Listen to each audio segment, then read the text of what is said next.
Innal hamdalillah alhamdulillahilladzi anzalas sakinah fi qulubil mu'minin liyajdadu imanan ma'a imanihim walillahi junudus samawati wal ard wa kana Allahu aliman hakima. Asyhadu an la ilaha illallah wahdahu la syarikalah wa asyhadu anna Muhammadan abduhu wa rasuluh wa la nabiyya ba'd. Allahumma salli wa sallim wa barik ala sayyidina Muhammad ibni Abdillah wa ala alihi wa sahbihi wa mawala. Qala Allah ta'ala fi kitabihil karim, na'udzu billahi minasyaitonir rajim. Bismillahirrahmanirrahim. Subhanalladzi asra bi 'abdihi lailam minal masjidil haram ilal masjidil aqsa alladzi barakna haulahu linuriyahu min ayatina innahu huwas samiul basir. Wa qala ta'ala aidan wa tazawwadu fa inna khairuz zadit taqwa. Wa summa qala aidan ya ayuhan nasu inna khalaqnakum min zakarin wal unsa wa ja'alnakum su'uban wa qabaila li ta'arafu inna akramakum indallahi atqakum. Wa qala an-nabi sallallahu alaihi wasallam sallu kama ra'aitumuni usolli. Sadaqallahu azim wa sadaqar rasulul karim. Bapak Ketua RT 14 Kelurahan Padang Serai yang kita hormati dan dirahmati Allah, Bapak Imam Mushola Al-Amin yang kita hormati dan dirahmati Allah, para sepuh, sesepuh, bini sepuh, masyarakat, dan Bapak Ibu jamaah Mushola Al-Amin yang dirahmati Allah Subhanahu wa ta'ala. Kalau perkara hidup, Pak, ketek di hutan juga hidup, ketek ya. Kalau perkara hidup, kalau perkara kerja, kerbau di sawah juga kerja. Maka Allah turunkan kita ke muka bumi ini. Wa idz qala rabbuka lil malaikati inni ja'ilun fil ardi khalifah. Mulia sekali kita nih, Pak. Allah turunkan kita jadi khalifah di muka bumi Allah ini. Bukan sekedar hidup, bukan sekedar bekerja. Nah, maka letak kemuliaan hidup orang itu bukan pada hartanya, Pak. Ada orang kaya tapi terhina, namanya korun. Ada yang punya kekuasaan yang luar biasa tapi jenazahnya saja tidak diterima tanah, namanya Fir'aun. Itu pelajaran bagi kita betapa orang-orang yang pernah kaya, pernah berkuasa, sombong kepada Allah, menikmati hidup semaunya dia, Allah hinakan. Apalagi kita yang memang hidup sudah rekoso, mati masuk neraka. Ya kapan senengo gitu. Oleh karena itu kita bersyukur bahwa ini sudah tidak lagi Rajab, kita sudah di Sa'ban. Masih ada keinginan kita untuk memperingati Isra Mi'raj yang judulnya ini pengajian. Alhamdulillah hujan kita masih ramai. Ini luar biasa jamaahnya nih, itu banyak. Karena kita acaranya Isra Mi'raj itu. Alhamdulillah. Selanjutnya kita kesini ini bukan karena malu dengan Pak RT, bukan segan dengan Pak Imam, bukan mau disorotnya Mas Riko, tapi kita kesini ini karena hidayah Allah. Walaupun sudah dikasih pengumuman di WhatsApp, diundang di grup itu, tapi kalau tidak ada hidayah, tidak sampai ke sini. Di samping hidayah Allah kasih taufik, makanya ada taufik dan hidayah. Taufik itu pertolongan, Allah tolong kita hadir ke sini. Setidak-tidaknya malam ini kita mengukir surah Yasin ayat 65. Al-yawma nahtimu ala afwahihim wa tukallimuna aydihim wa tashhadu arjuluhum bima kanu yaksibun. Nanti mulut kita ditutup, yang berbicara tangan, yang menjadi saksi kaki. Kaki ini nanti cerita bahwa tanggal 24 Februari kami Isra Mi'raj di Musola Al-Amal. Alhamdulillah. Salam dan salawat Musola Al-Amin Al-Amal. Salam dan salawat untuk junjungan kita Nabi besar Muhammad sallallahu alaihi wasallam. Memulai kisah atau hikmah Isra Mi'raj ini, saya ingin cerita, Pak. Wallahu a'lam cerita ini benar apa tidak, karena kejadiannya sudah lama. Jadi kisahnya ini dulu Bengkulu dan Sumatera ini, apalagi Bengkulu, Pak, mekar jadi provinsi saja tahun 68. 2 tahun setelah itu saya lahir tahun 70. 68 itu mekar dari Palembang jadi provinsi Bengkulu. Bengkulu ini amat sangat tertinggal. Orang Bengkulu yang maju, yang merantau ke Jawa. Konyolnya sudah kuliah, sudah sekolah, maju di Jawa, tidak mau pulang lagi ke Bengkulu. Ketika Soeharto jadi presiden, melihat gelagat seperti ini, Soeharto bingung, penduduk ini tidak berimbang, kakehan di Jawa, sementara di luar Jawa masih sepi. Dibuatlah program transmigrasi. Nah, karena tidak ada yang membimbing orang trans ini, dibantu dengan program TKS, tenaga kerja sukarela dulu. Ada bidang pertanian, ada bidang kesehatan, ada bidang pendidikan. Salah satu yang dikirim dari Jawa, tenaga penelitian itu, maaf, namanya Pak Paijo. Pak Paijo ini disuruh ngajar di SD. Itu guru zaman dahulu, Pak, amat sangat dimuliakan. Dan guru zaman dahulu ndak ngitung-ngitung apa sudah sertifikasi apa ndak, apa gajinya pinter, ndak tahu dia. Apa dapat gaji apa ndak. Dia senang memang pengabdian kalau dulu. Termasuk Pak Paijo ini. Hari pertama dia ngajar, muridnya tuh ngadu, Pak Guru, anak anjing saya demam. Pak Paijo senyum. Nanti ya, setelah kita belajar, kita tengok. Nah, selesai belajar, anak ini nagih lagi.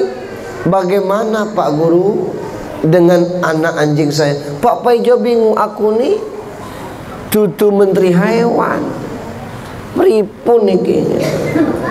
Tidak tahu Pak Paijo nak dihapuskan. Tapi dia tengok, sampai ke rumah anak tuh, ada anak anjing tuh tergeletak. Niat Pak Paijo ini sekedar menghibur. supaya muridnya ini terhibur. Oleh Pak Paijo, tangannya ditaruh di atas kepala anjing tuh, tapi tidak menyentuh. Dia baca semacam mantra. Anak ini tadi nyimak ucapan Pak Paijo ini di atas kepala anjing ini. Hai asu asu, nek kowe arep waras waras, nek kowe arep modar modar. Atas izin Allah bergerak anak anjing ini, tegak berjalan. Senang anak ini, rupanya daya tangkapnya itu tajam. Dia lafalkan mantra itu. Hai asu asu, nek kowe arep waras waras, nek kowe arep modar modar. 3 bulan ngajar, Bengkulu ini kaya dengan malaria. Pak Paijo demam, kena malaria. Ditanya mana Pak Guru Paijo sakit, anak tadi bezu ke rumah Pak Paijo. Lihat gurunya terbaring seperti itu menggigil. Anak ini kasihan. Izin Pak, katanya. Dikira Pak Paijo ini cuma ingin merasakan panas atau gimana. Ditempelkannya tangannya di kepala Pak Paijo, diucapkannya hai asu asu, nek kowe arep waras waras, nek kowe arep modar modar. Pak Paijo sampai terkencing-kencing ketawa. Senjata makan tuan. Atas izin Allah, Pak Paijo berkeringat, sehat.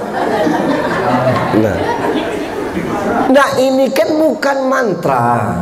Kiat Pak Paijo ingin mengirim, tapi karena anak ini begitu yakin, Allah ridho Pak dengan keyakinan itu, dan Allah kabulkan itu. Nah, Isra Mi'raj ini tidak bisa kita kaji dengan akal Pak, maka dengan keyakinan tembusnya iman. Kalau kita tidak percaya, satu sio-sio cerita kita, yang kedua kalau tidak percaya Isra Mi'raj bisa murtad kita. Kenapa? Ini cerita ada di dalam Al-Quran, Bani Israel ayat 1. Nah ini tentang cerita. Walaupun kisah ini sudah lama dan tidak akan pernah terjadi, Allah jadikan kisah itu sebagai iktibar bagi kita, karena banyak sekali pelajaran di dalamnya untuk kita. Salah satunya adalah penetapan tentang sholat 5 waktu. Bapak-bapak, ibu-ibu yang saya hormati, kita tidak akan bercerita full tentang Isra Mi'raj itu, tapi kita cerita yang ada kaitannya dengan kita. Diawali dengan subhanalladzi. Subhana itu dalam tafsirnya artinya 2. Subhana yang pertama artinya maha suci. Tidak ada makhluk yang menyerupai Allah, dan Allah tidak serupa dengan makhluk. Dulu ada ateis, anti agama, mencoba berdebat kepada guru atau kiai di pesantren. Pertanyaannya, Pak Kiai, benarkah di atas muka bumi ini ada itu karena ada yang menciptakan? Benar, kata Kiai. Kalau Allah, siapa yang menciptakannya? Cuman itu tok, kata Kiai. Nah, yang kedua, katanya di surga kita nanti bebas makan minum tapi tidak ngising. Apa iya orang makan minum ndak ngising-ngising? Cuma itu, kata Kiai. Cukup itu saja. Jawab kiainya, Angka 1 itu tercipta dari angka berapa? Tidak bisa jawab. Angka 1 tidak tercipta dari angka manapun. Angka saja bisa, apalagi Allah. Kalau 2 tuh 1 gandeng 1. Tidak bisa 0 tambah 0 jadi 1. 1 tuh 2 kurang 1 tercipta dari angka lain. Tapi 1 dari mana? Tidak ada setengah tambah setengah itu 1. Setengah itu 1/2. Diam ateis itu. Iya. Yang kedua, kamu lahir dari mana? Dari perut ibu. Umur 4 bulan kamu dalam perut, itu sudah bernyawa. Umur 7 bulan sudah sempurna jadi manusia. Maka ada orang lahir prematur 7 bulan, hidup dan sehat. Dari umur 4 bulan kalau orang sudah bernyawa mesti makan. Dari mana kamu makan? Dari tali pusat ibunya. Sampai sekian bulan, 5 bulan dalam perut, itu pasti dikasih makan oleh Allah. Pernah ada bayi itu lahir belepotan sama tai? Ada tak, Bu? Tidak ada. Itu saja contohnya. Makan terus dia dalam perut, tapi tidak pernah missingnya di dalam itu. Kok iso? Apalagi di surga nanti. Jadi itu subhanallah. Apalagi cerita tentang Isra Mi'raj, maha suci Allah. Yang kedua, arti maha suci itu maha mengagumkan semua ciptaan Allah. Apa yang tidak mengagumkan, Pak? Karena kita nih sehari-hari sudah sering nengok, kesannya tidak mengagumkan. Kok jarak sejengkal sakmene nang ini? Iki Lombok, niki Pare. Wes ditanduri ente tunggu sampai 3 bulan berbuah ya. Padahal 6 bulan lah. 6 bulan. Cabai yang merah nih jangan digigit. Pedas. Pare ini direbus pahit. Kok iso sakmene caranya? Rasanya beda.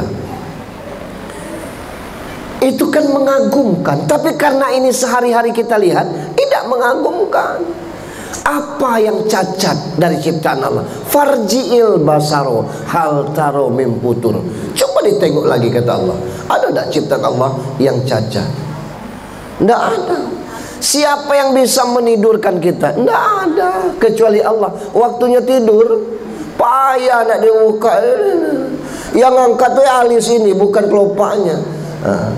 Nikmat tidur, saking nikmat tidak tahu apa-apa. Itulah contoh kematian. Nah ini subhanallah. Rasul diberangkatkan dengan kendaraan namanya buruk. Rasul dikawal oleh malaikat namanya Jibril. Itu. Sholat dulu kata Jibril, baru kita berangkat. Sholat sunat 2 rakaat.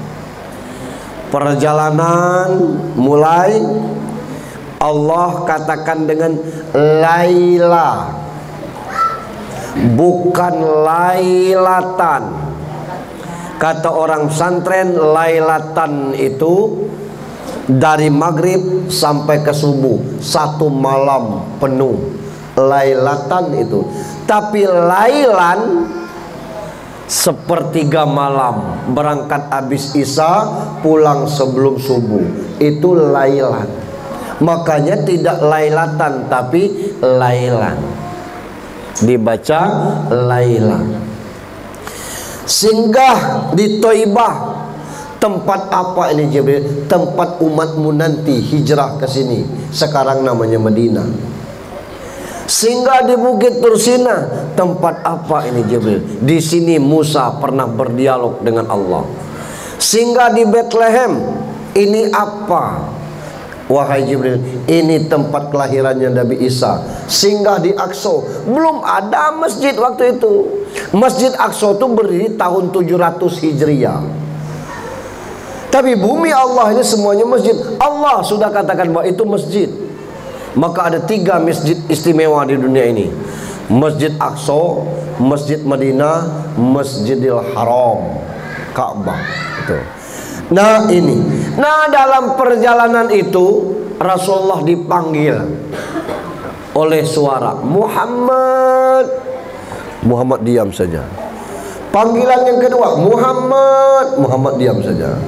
Panggilan ketiga nenek-nenek pakai lepis, megang tongsis, joget TikTok. Muhammad. Muhammad diam saja. Sampai ke Aqsa, Muhammad bertanya, Jibril, siapa mereka tadi? Untung kau tidak nengok, wahai baginda Rasulullah. Kenapa? Kalau kau nengok hancur umatmu. Panggilan yang pertama itu panggilan Yahudi. Panggilan yang kedua itu panggilan Nasrani. Walan tarda ankal yahudu walan nasru hatta tattabi'a millatahum. Macam-macam Pak dibuatnya. Kita sekarang ini tidak tahu lagi gimana amannya. Model-model. Ada pula yang baju kita kira salawat, isinya ayat, rupanya doa baptis. Ada macam-macam bentuk kilahnya. Itu kita umat Islam inilah yang terpengaruh luar biasa. Yang panggilan ketiga, panggilan dunia. Dunia ini bersolek terus ibu-ibu. Dulu ada TV hitam putih, sekarang nggak pernah nampak lagi.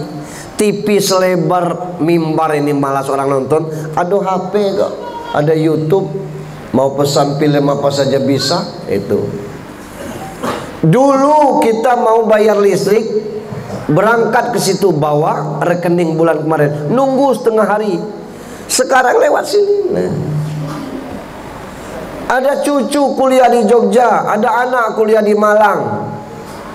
Ma, kirim 500, setengah menit sampai. Makasih ya mak, udah nyampe. Dulu pakai wesel, mesti ke pos dulu. Dingin-dingin hari hujan, malas keluar, pesan Grab, datang Grabnya. Bawa apa yang kita pesan? Dulu nak ngojek aja susah, kesini nih keluar dulu. Luar biasa. Dunia ini terus berhias. Nah kita kadang-kadang dilupakan oleh dunia, seolah-olah baru kemarin. Itu tahu-tahu lah punya cucu. Kalau lah punya cucu itu lah tumbuh, lah cukup umur untuk kita istirahat dari urusan dunia ini. Bagilah dunia ini minimal 50-50. Jangan urusan dunia terus. Bab hidup kita nih Pak, ya Allah, kadang-kadang prihatin kita.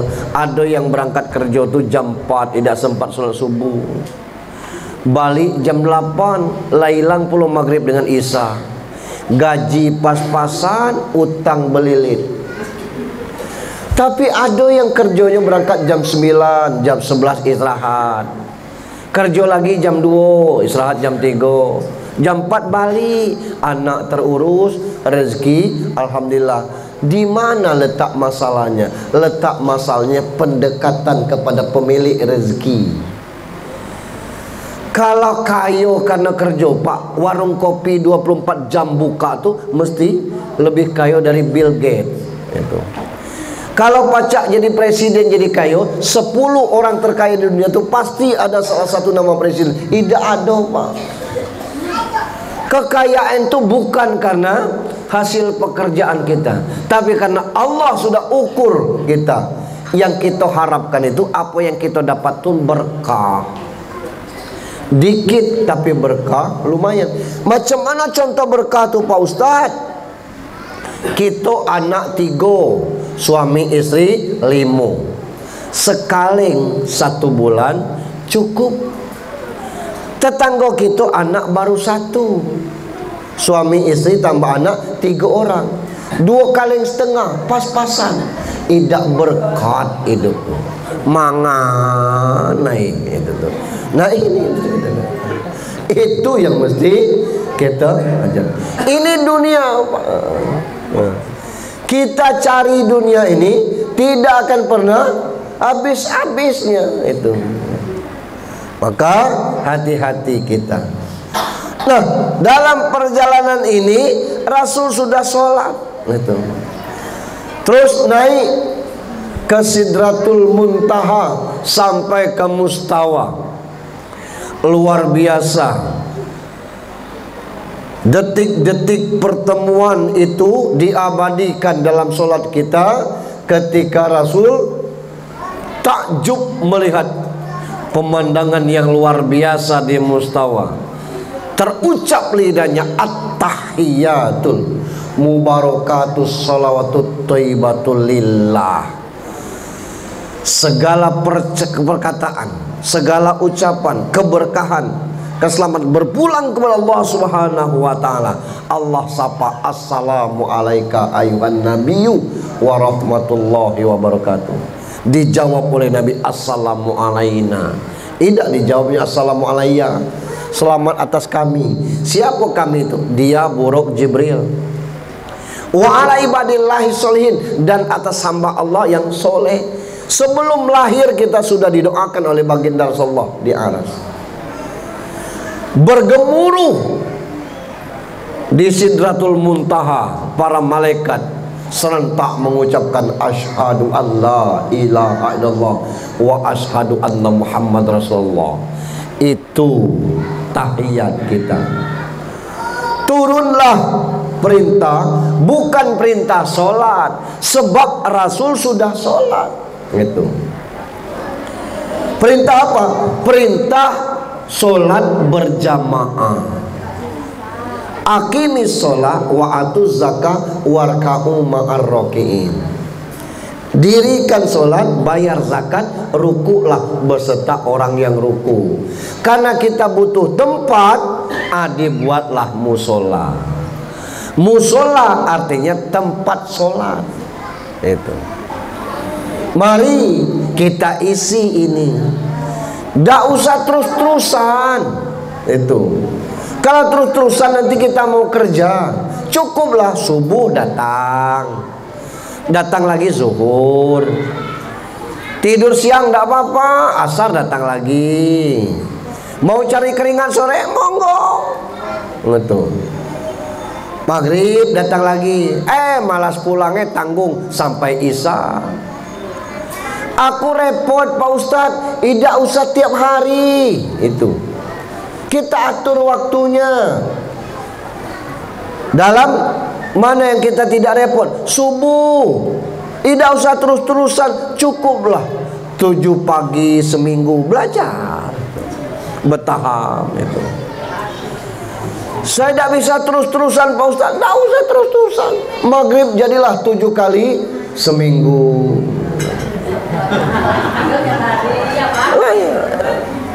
Kita terus-terusan nanti repot kan itu.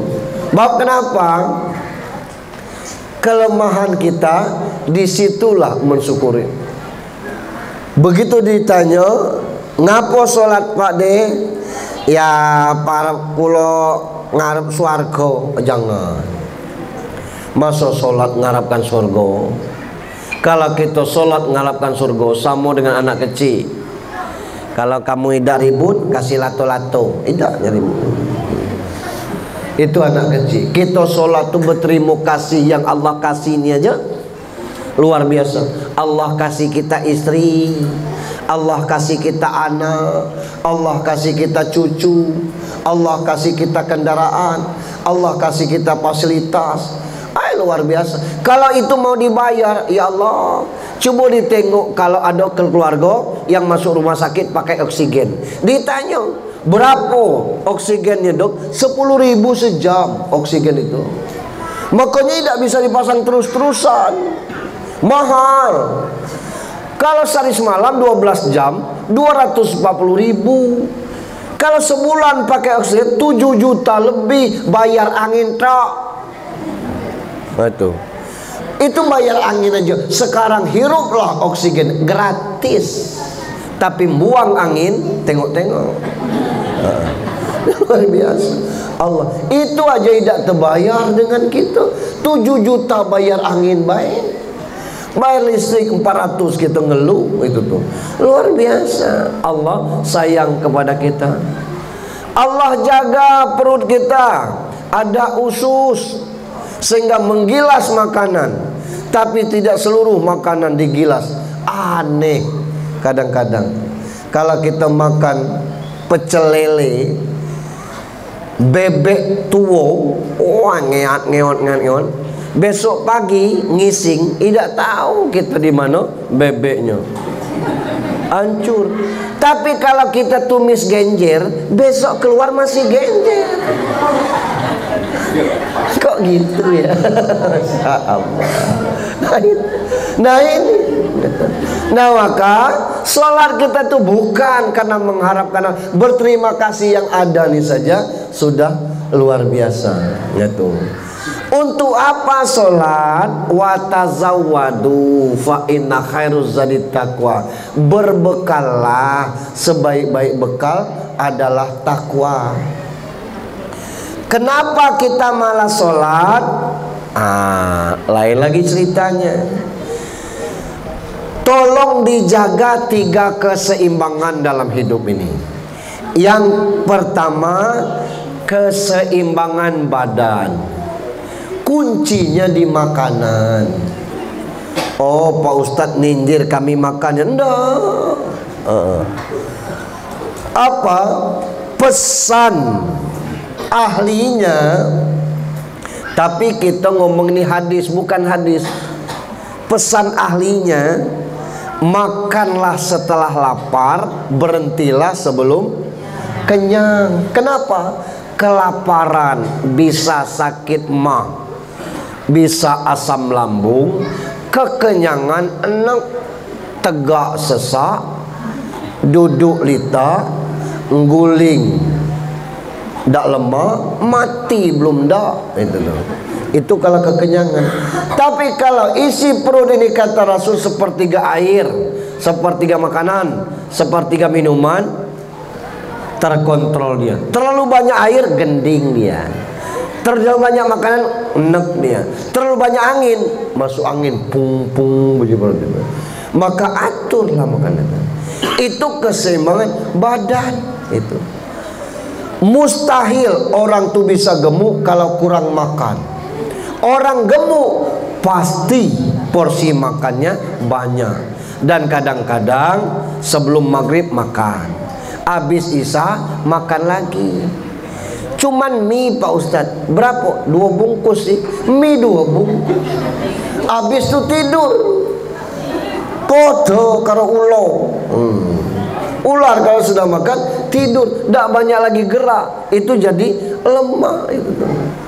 Saya tidak mengatakan orang, saya dulu Pak langsing Pak, ini sudah agak gemukan, tidak enak dengan ini itu. Dulu saya ganteng Pak, itu. Ini sekarang buruk gara-gara itu. Dulu tidak ganteng, sekarang buruk.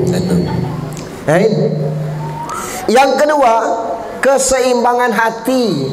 Keseimbangan hati itu kuncinya di ambisi.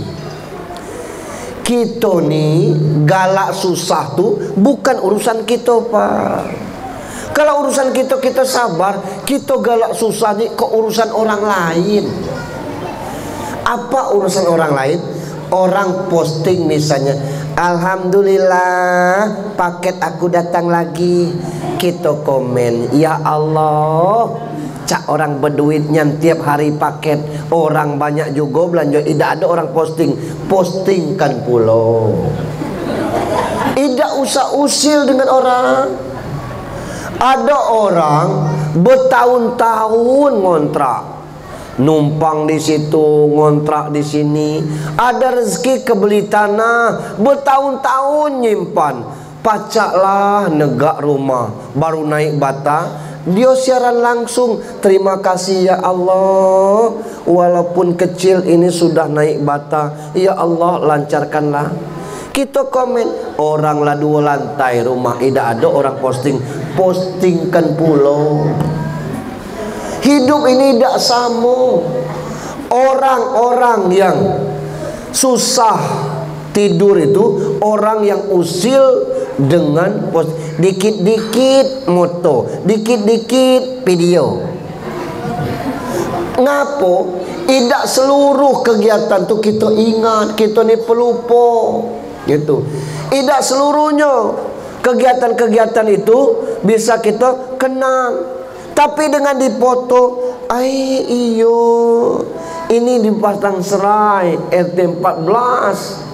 Nengok videonya, oh ini bapak inilah meninggal. Nah itu. Padahal masih muda, iyo, yang tua masih awet, yang muda-muda nih. Nah ini. Itu gunanya bukan untuk pamer. Apa susahnya? Kadang-kadang kita nama alah, dikit-dikit foto, dikit-dikit selfie. Biarlah selfie pulo. Nah ini. Itu keseimbangan hati itu. Kalau kita tidak jaga keseimbangan hati, bikin stres dewe itu. Orang-orang kita dia posting pakai HP dia, pakai kuota dia. Tidak ada minta kuota kita, biarlah. Alah, ke masjid ndak, pengajian tidak, kelak mati minta dikubur itu. Lah biarlah. Medan ndak ngubur biarlah orang itu. Kalau enggak tuh jangan cerita dengan orang, cerita dengan yang bersangkutan itu. Kita ngomong, ini awak lah tua ke masjid idak sembahyang idak, macam mana mati kelak? Ya putus nyawanya mati. Kan bukan urusan kita, urusan malaikat maut itu tuh. Nah ini itu. Ini gitu. Yang ketiga, keseimbangan jiwa. Kuncinya di dosa, Bang. Makin banyak dosa, makin malas sholat. Penyebab orang malas sholat itu tidak ada lain, Pak. Bukan tidak ngerti bacaannya. Sebab kata Kiai Nur Muhammad Iskandar almarhum, pengasuh pondok pesantren As-Siddiqiyah, kalau tidak bisa sholat, apa yang dia bisa baca? Maaf Pak Ustadz, aku baru bisa Al-Fatihah tutulah. Bisa. Sengaja aku sholat subuh 2 rakaat lillahi ta'ala, Allahu Akbar, kabiro dah hafal, alhamdulillah rabbil alamin sampai waladhdallin. Ruku diam, iktidal diam, sujud meneng, duduk di atas sujud meneng, karena dia tahu sah sholatnya. Tapi sambil belajar, aku Al-Fatihah belum hafal Pak Ustaz, Bismillahirrahmanirrahim hafal, itu aja. Allahu Akbar, Bismillahirrahmanirrahim, Allah, Bismillahirrahmanirrahim, Allah, Bismillahirrahmanirrahim. Pokoknya sah sholat, sah kata Kiai Nur Muhammad Iskandar. Aku Bismillah belum lancar, Allahu Akbar lancar. Allah, Allahu Akbar meneng, Allahu Akbar meneng.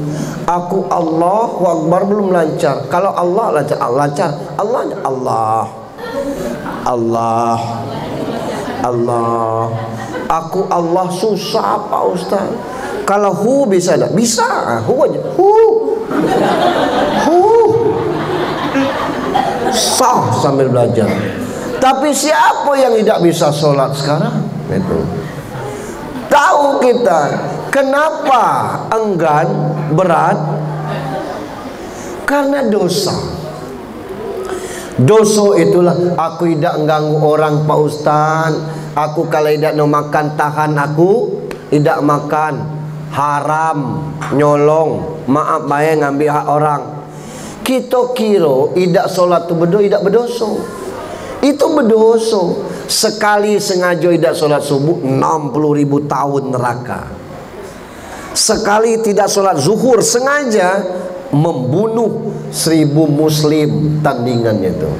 Sekali sengaja tidak sholat asar sama dengan menghancurkan Ka'bah. Orang mau tawaf tidak jadi, ngapa balik lagi?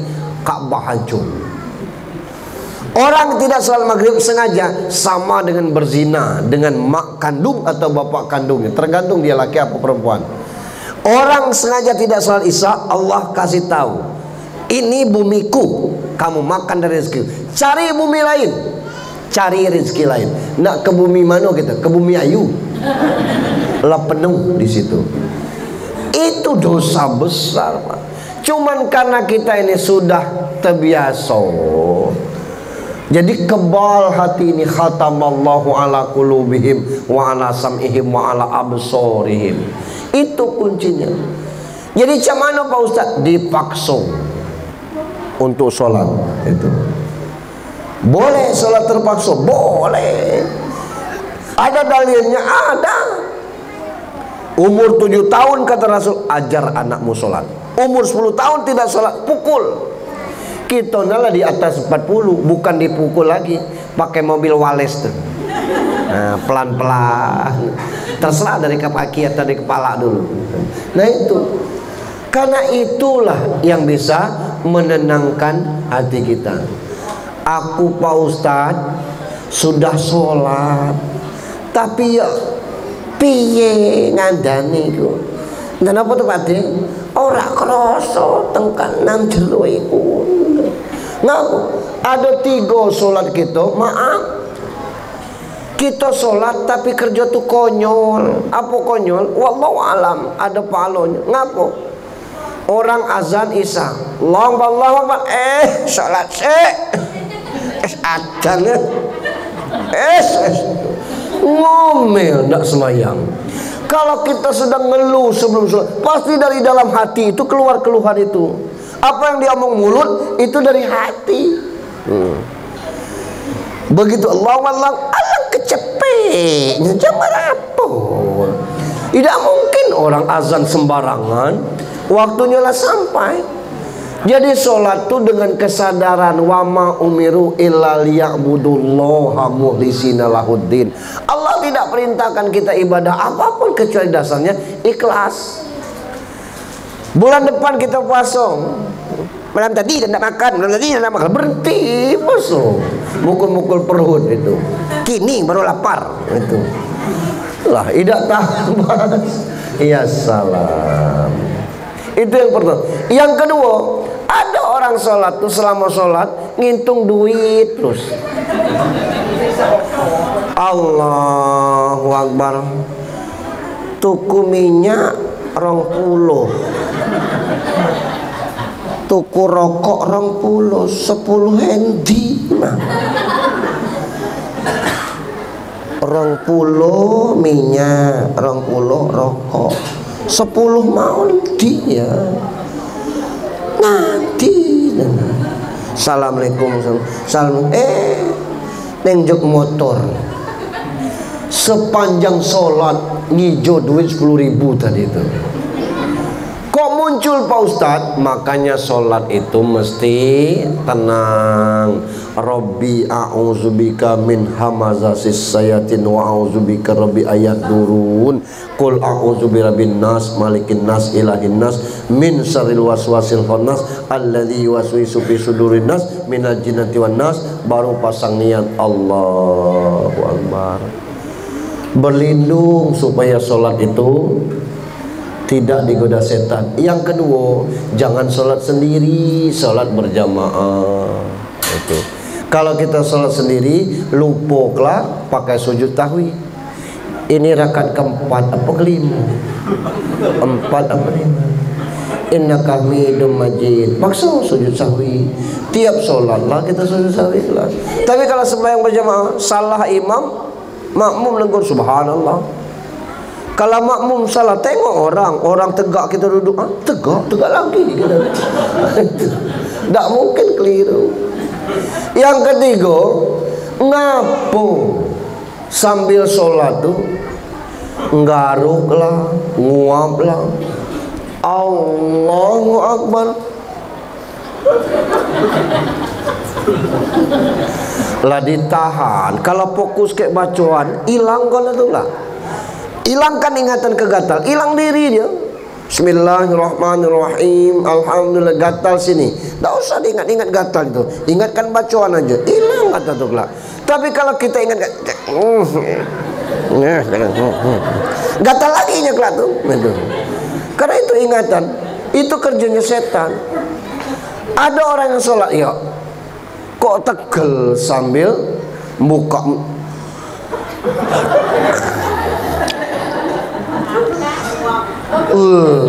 Cuman berapa lama sholat ini?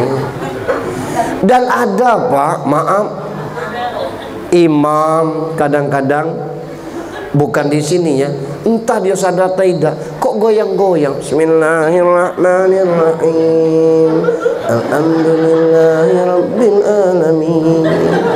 Ada yang naik turun, ada yang kanan kiri.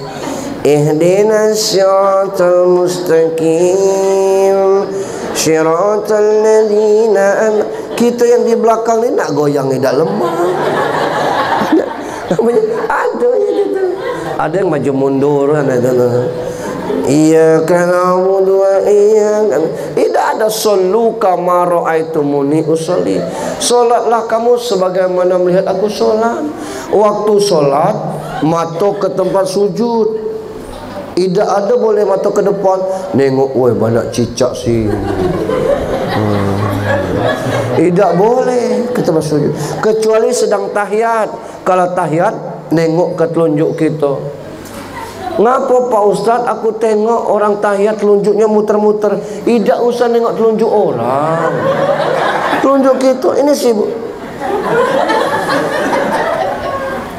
Ada yang turun naik boleh, silakan. Yang muter-muter cak ini boleh.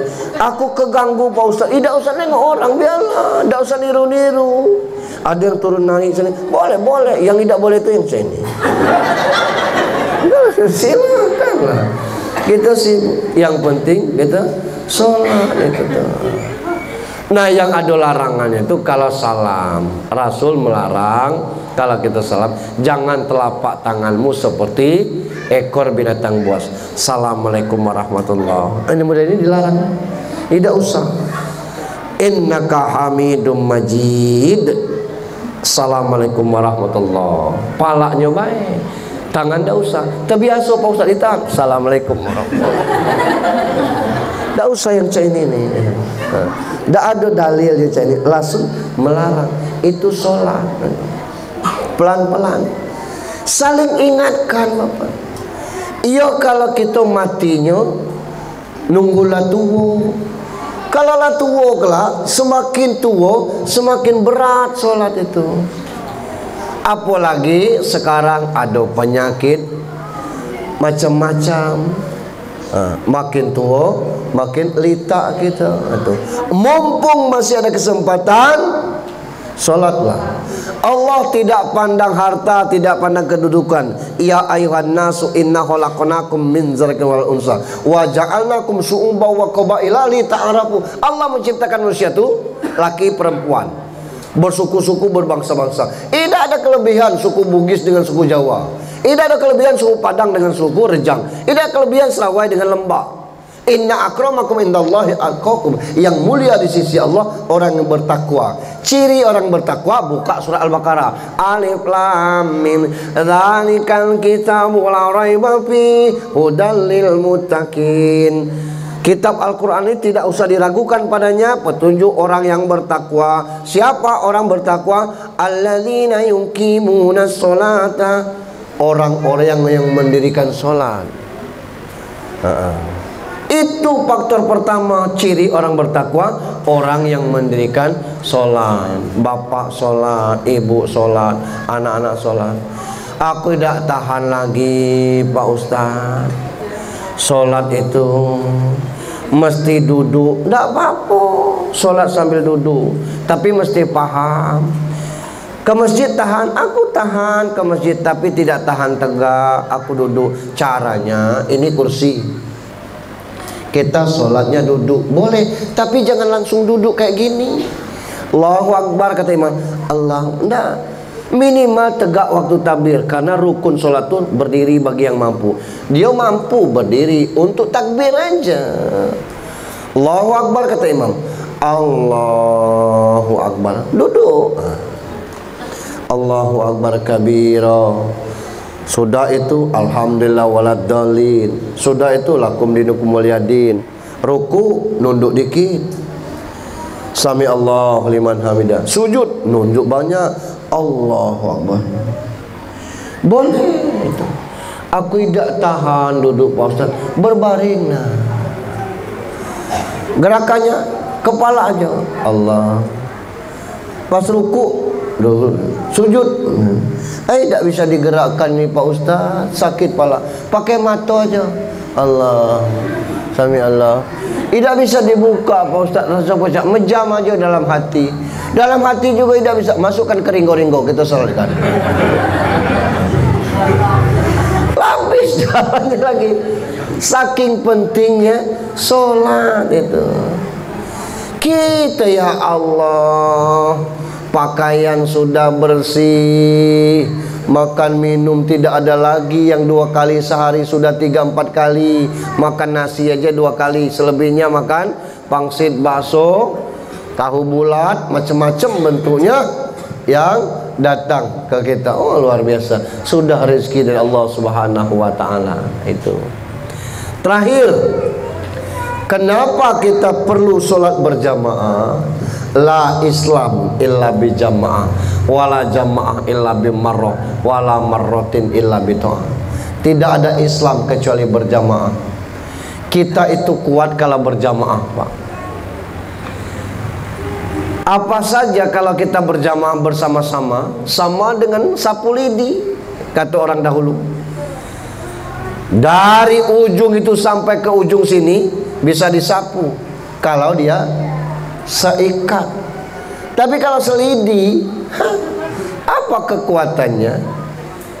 Nyuil 1 puntung rokok saya mungkin butuh setengah hari itu, karena 1 lidi itu.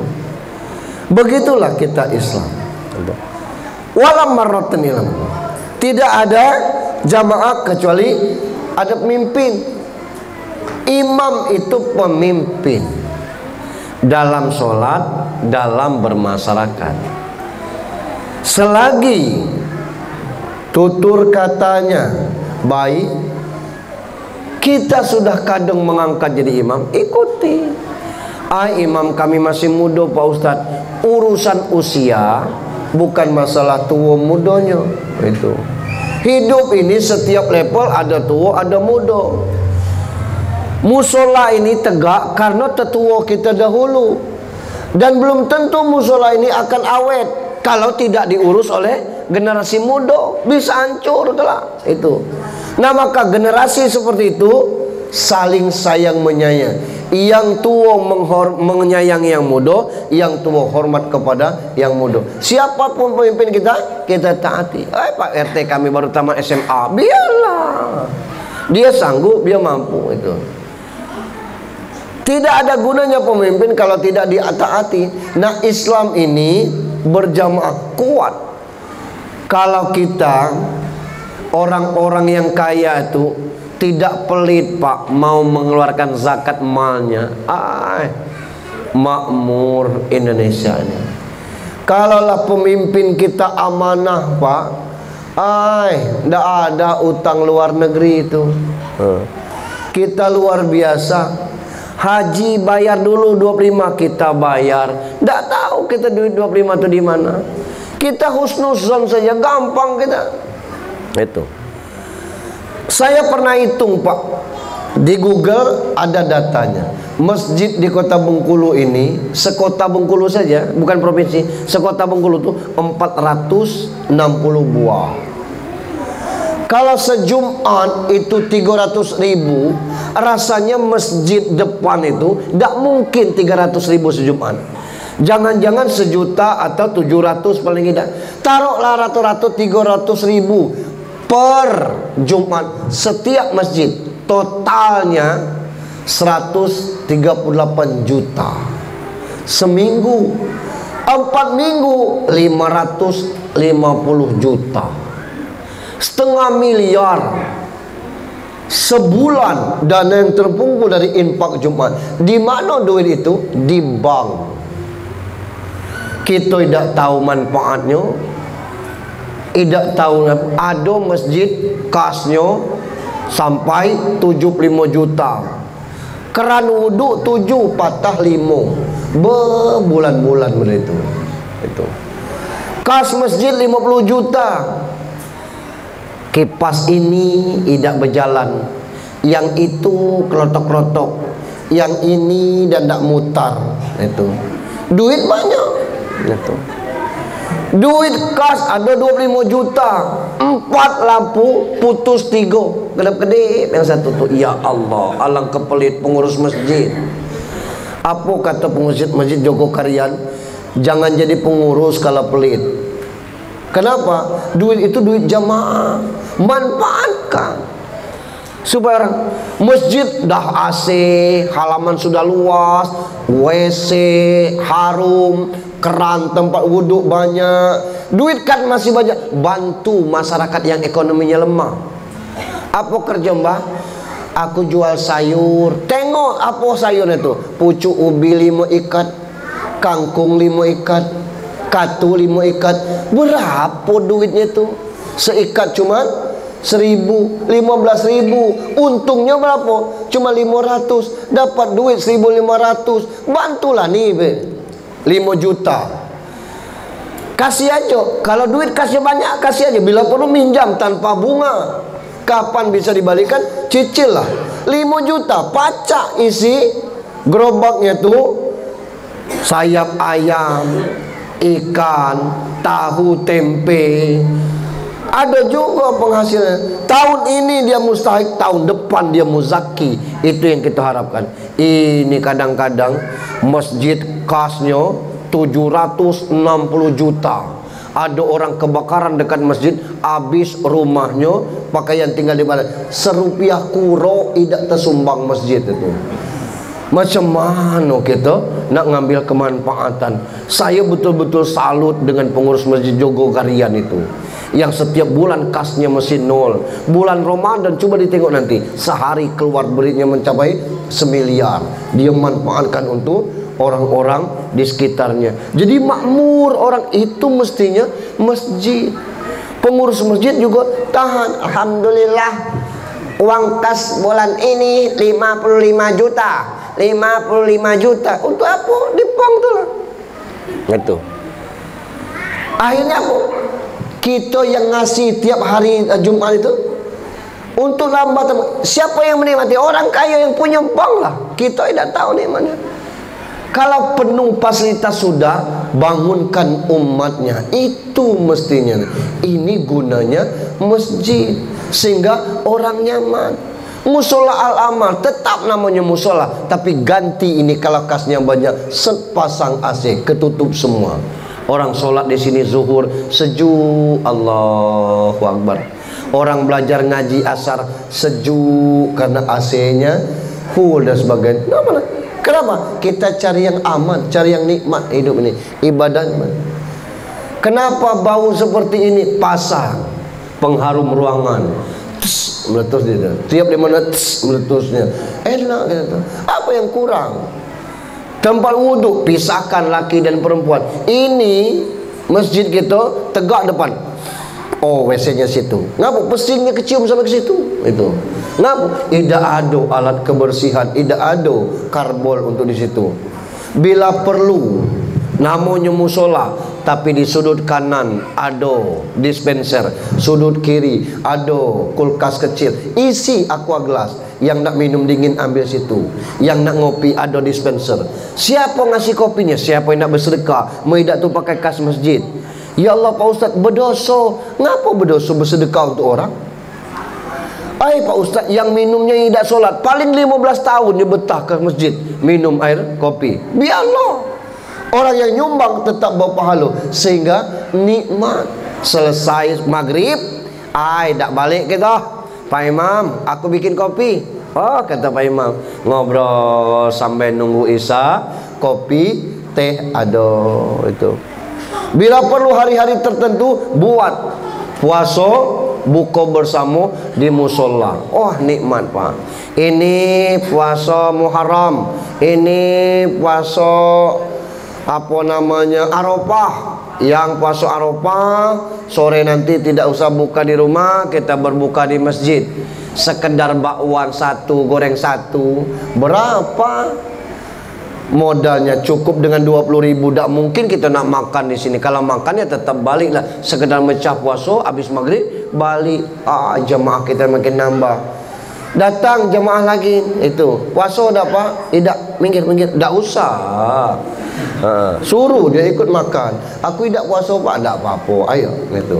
Itu nasi sabak yang tadi makan itu. Tapi jangan yang puasa lebih banyak makan dengan yang tak puasa. Yang puasa tidak dapat nanti. Indah Pak. Aturlah. Jadi kalau kebersamaan seperti itu, insya Allah itu mudah-mudahan orang tuh mau nyumbang Pak. Kalau penggunaannya jelas dan kita dapat imbas dari dana.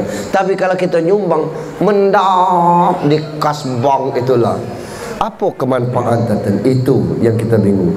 Bapak Ibu, 1 jam penyampaian ceramah ini, mohon maaf, mudah-mudahan setelah ini bertahaplah kita untuk sholat berjamaah di sini. Kalau untuk sholat 5 waktu itu urusan imam. Tapi kalau nanti tarawih, boleh kok imamnya ganti-ganti.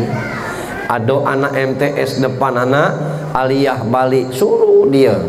Aku masih bujangan Pak De. Saya tidak nanya bujangan atau tidak. Sanggup tak imam tarawih? Sanggup ya.